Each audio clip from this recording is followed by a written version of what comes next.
こんにちは。今回はこのアイテムの取り方を説明したいと思います。まずこのサーバーに入ります。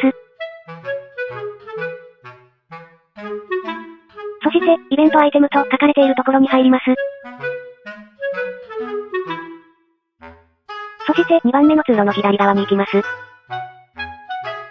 たら、その通路の右側の扉に入ります。